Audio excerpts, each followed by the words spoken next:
ہے میرا مقصد تیری عبادت، عذاب کیسا ثواب کیسا، گنوں میں کیوں تسبیح کے دانے، یہ محبتوں میں حساب کیسا۔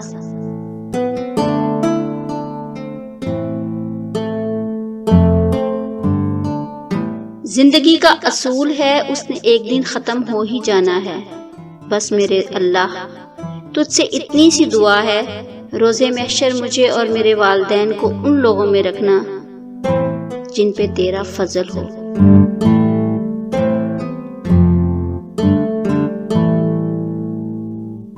بہترین دلیل خاموشی اور بہترین فیصلہ وقت کا فیصلہ ہے۔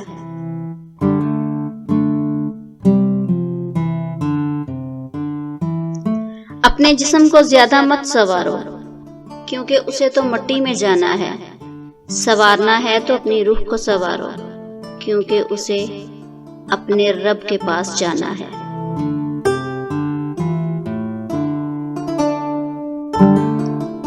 خاموشی ہمیشہ اچھی ثابت نہیں ہوتی، کیونکہ بہت سے رشتے ایسے ہوتے ہیں جو جذبات کا اظہار چاہتے ہیں۔ خاموشی کبھی کبھی تعلق کا موت بھی بن جایا کرتی ہے۔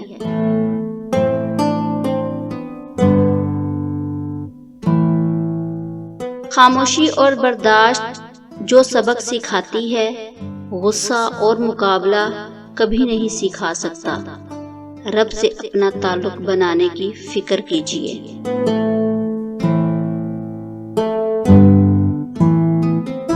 بات کے اندر کی بات سمجھنے کے لیے ذات کے اندر کی ذات سے رابطہ ہونا ضروری ہے۔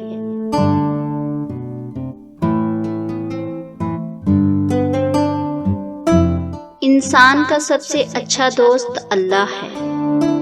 بہت جلدی مان جاتا ہے، پرانی باتیں یاد نہیں کرواتا، کبھی مایوس نہیں لٹاتا اپنے در سے۔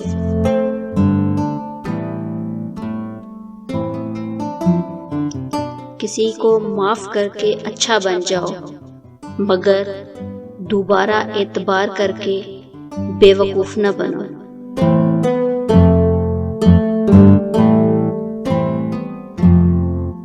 اس سے مانگ کر نہیں روتے، اس سے رو کر مانگتے ہیں۔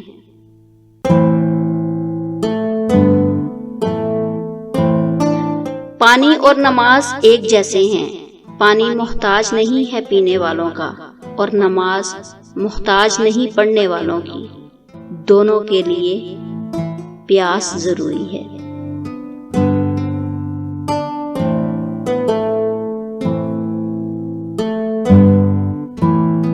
جب انسان اپنے دکھ کو اپنے تک محدود کر لیتا ہے تو راستے بنتے چلے جاتے ہیں رب کی طرف سے، لیکن یہ بڑا ہی کٹھن عمل ہے۔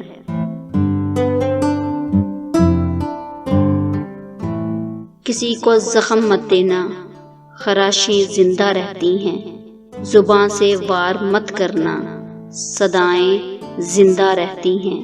بس ایک کردار ہے جو حشر میں جلوے دکھائے گا۔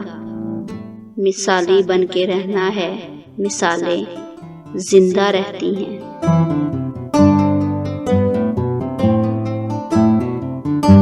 اگر میرا ضمیر اور نیت صاف ہے تو اس بات سے مجھے فرق نہیں پڑتا کہ کوئی مجھے اچھا سمجھے یا برا۔ میں اپنی نیت پر جانچی جاؤں گی، دوسروں کی سوچ پر نہیں۔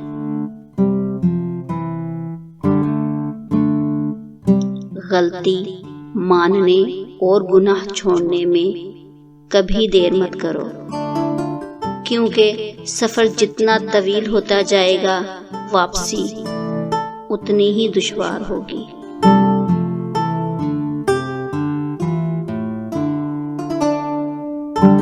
نرم دل لوگ جلدی رو پڑتے ہیں، جلدی روٹھ جاتے ہیں، جلدی مان بھی جاتے ہیں۔ سنا ہے اللہ کو ایسے لوگ پسند ہیں۔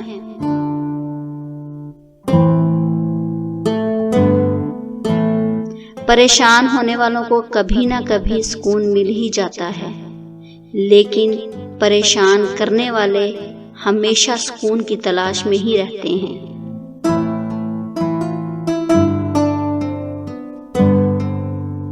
حساس طبیعت لوگوں کے بھی عجیب مسائل ہوتے ہیں۔ یہ لوگ چھوٹی چھوٹی باتوں کو نہ صرف محسوس کرتے ہیں بلکہ کہیں نہ کہیں ہر بات کا ذمہ دار خود کو محسوس کرتے ہیں اور دوسروں کو خوش کرنے کے لیے اپنے دکھ کو بھی فراموش کر دیتے ہیں۔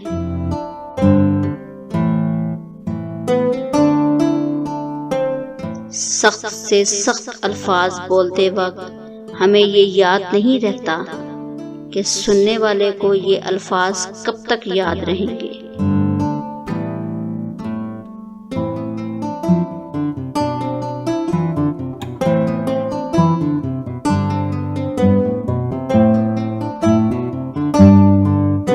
کبھی کبھی انسان بہت بے بس ہو جاتا ہے، چاہ کر بھی اسے خاموش رہنا پڑتا ہے۔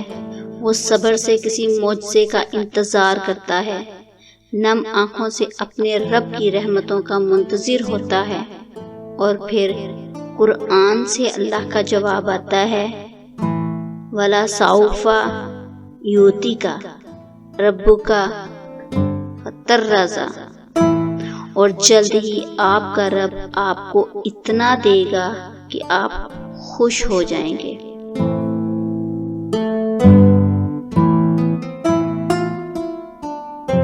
کسی کو یہ کہنے کی نوبت نہ آنے دینا کہ وَأَفَوِّضُ أَمْرِي إِلَى اللَّهِ، میں اپنا مقدمہ اللہ کے ہاں پیش کرتا ہوں۔ یاد رکھنا، کسی کے یہ کہنے سے پہلے معاملہ سلجھا لینا، کیونکہ اس کے ہاں نہ جج بکتے ہیں، نہ ہی گواہ خریدے جا سکتے ہیں، اور نہ ہی وکیل، کیونکہ وہ خود ہی گواہ، خود ہی وکیل اور خود ہی جج ہے۔ اس کے فیصلے پھر ٹلتے نہیں، وہاں ترازو بھی انصاف کے تلتے ہیں۔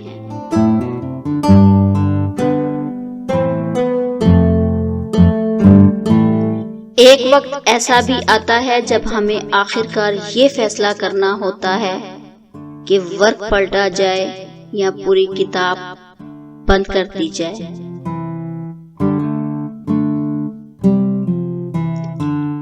جب تم مشکلات سے نکل کر آسانیوں میں آ جاؤ تو اس رب کو سجدے ضرور کرنا جس نے تمہیں گر کر اٹھنا اور کچھ نہ ہونے سے کچھ ہونا سکھایا بھی اور کچھ خاص بنایا بھی، مگر کبھی جتلایا نہیں۔